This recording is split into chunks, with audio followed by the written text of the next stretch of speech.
Parce que vous présentez une image de la presse en Guinée qui ne correspond pas à la réalité. Tous les progrès qui ont été faits depuis la présentation de la presse, tout ça. Alors comment voulez-vous qu'on vous appuie quand vous faites en sorte que tous les efforts qui sont faits pour la liberté de la presse sont tués et vous présentez, dès qu'il y a le moindre des choses, vous faites du bruit parce que les gendarmes ont convoqué des gens, vous en faites un boucan. Tous les progrès qu'on fait dans ce pays pour la liberté de la presse, vous le piétinez et vous présentez comme si la Guinée, on était encore sur la période de la Première République.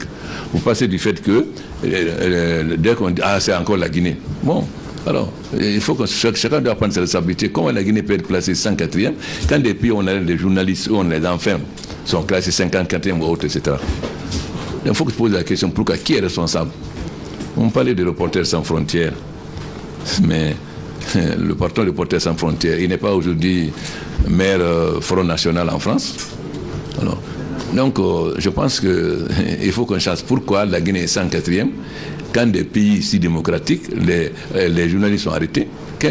Combien de pays où moindre déclaration sur un président, ils sont arrêtés pour outrage au président? Est-ce que la Guinée l'a fait? Alors comment ça fait que ces pays peuvent être classés 30e, 50e et la Guinée 104e? Qui a la responsabilité de présenter cette image du pays? Vous profitez du fait que la Guinée avait une mauvaise image, les droits de l'homme ne sont pas respectés sur la Deuxième République, pour continuer comme si rien n'a changé. Donc, quand on continue à donner une image qui est contraire à la réalité du pays, comment voulez-vous qu'on continue à écouter vos revendications? Quand vous faites tout pour présenter une mauvaise image du pays, comment on peut être classé 104e? Est-ce qu'un journaliste a été emprisonné depuis que je suis président? Est-ce que j'ai poursuivi un journaliste? Est-ce que j'ai porté plainte? Après, un journaliste a été tué. Alors, comment on peut être 104e, monsieur? Alors, non, alors, il faut répondre à cette question. Quand vous répondez à cette question, je vous répondrai. Mais tant que vous ne répondrez pas à cette question, je ne vous répondrai pas.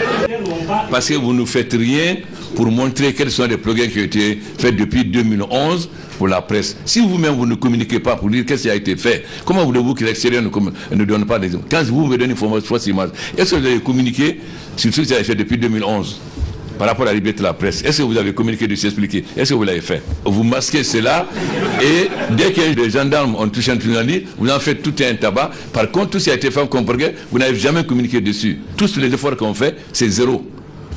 Ça dit, tous les efforts qu'on fait, c'est zéro parce que vous continuez à donner une image qui n'a rien à voir avec la liberté de la presse. Non, c'est ça la réalité, c'est vous qui êtes responsable. Si Reporters sans frontières se permet de dire ça, parce que vous n'avez rien fait pour montrer tout ce qui a été fait comme progrès dans le domaine de la liberté de la presse depuis 2011.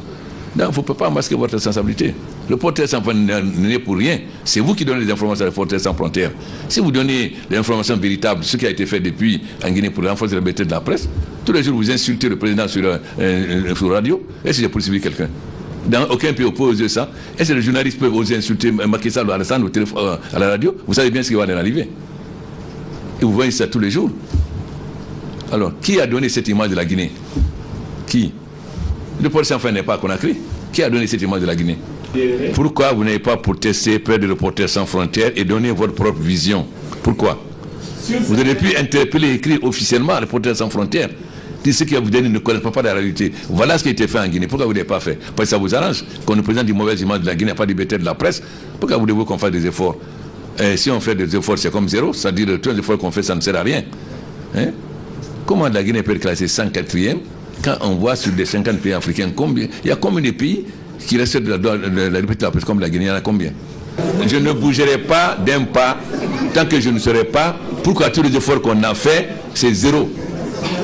Je ne vais pas continuer à faire des efforts pour être vilipendé, être traîné dans la boue, c'est clair. Monsieur le Président, nous comprenons parfaitement votre état d'âme par rapport à ces classements. Croyez-nous, nous sommes les premiers à être coupés par ce classement qui, somme toute, n'est pas... Vous savez que tous ces critères rentrent dans l'appréciation pour le Millennium Challenge. Le Millennium Challenge, c'est 500 millions de dollars que les États-Unis donnent au pays. Et vous savez que ces critères font partie. Comment voulez-vous qu'on ait accès au Millennium Challenge?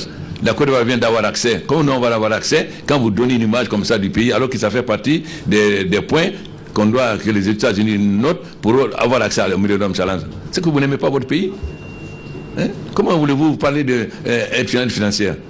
En plus, on est dans un régime libéral, hein, on n'est pas dans un régime communiste pour dire qu'on va obliger les entreprises à faire des publicités obligatoires. On est dans un régime libéral, les gens sont libres. On n'est pas dans, on ne peut pas avoir une chose son contraire. On est dans un régime libéral. Le gouvernement n'a aucun moyen d'obliger les entreprises à faire la publicité chez vous, à moins que vous reveniez dans un régime communiste. Monsieur le Président, il faut savoir que cette ONG a ses critères. Elle n'invente pas. Écoutez, j'ai passé plus de temps dans ma vie en France qu'en Guinée. Je connais. Reporters sans frontières, c'est vous qui donnez les informations. Quand ils viennent, ils sont à Paris. C'est vous qui donnez les informations. C'est pas, ils n'inventent pas, c'est vous. C'est vous qui donnez les informations à eux, c'est eux. Il ne faut pas inventer. C'est vous qui donnez les informations. C'est vrai que cette année, il y a eu quelques incidents qui n'ont pas forcément plaidé, que l'ONG a apprécié à sa façon. Ce n'est pas arrivé tout le temps. Parce que, autant que je sache, c'est seulement cette année qu'il y a eu un certain recul. Sinon, depuis tout ce temps, le classement était en net progrès. Mais il est vrai qu'il y a eu des informations qui ont été...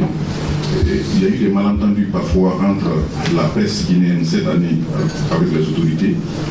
Ces malentendus nous ont valu ce classement-là. C'est regrettable. Mais le classement vient de se faire. En toute responsabilité, les associations professionnelles des médias vont se rencontrer. On va examiner et donner une réponse collective s'il y a lieu à l'ONG.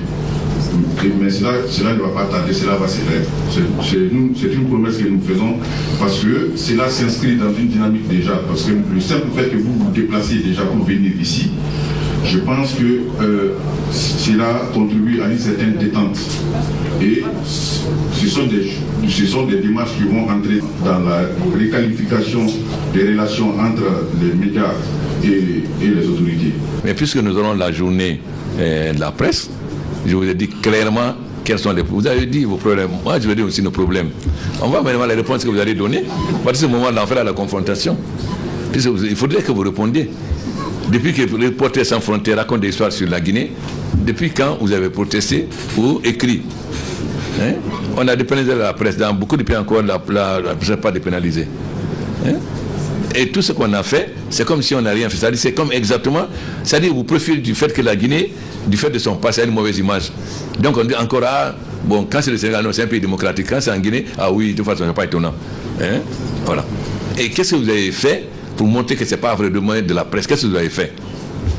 Hein? Qu'est-ce que vous avez fait? J'espère que d'ici la journée de la presse, j'aurai la réponse. Au terme de la cérémonie, le président de la République a visité les locaux de la maison de la presse sise à Mossoudogou dans le quartier Koléa, échangé en tête-à-tête avec de nombreux journalistes. Professeur Alpha Condé a également eu de longs moments d'échange et de courtoisie avec le chef de file de l'opposition, celui d'Alain Diallo. La célébration de la Journée mondiale de la liberté de la presse a été décrétée en 1993 par l'Organisation des Nations Unies. Au sortir de la salle, le président de la République, professeur Alpha Condé,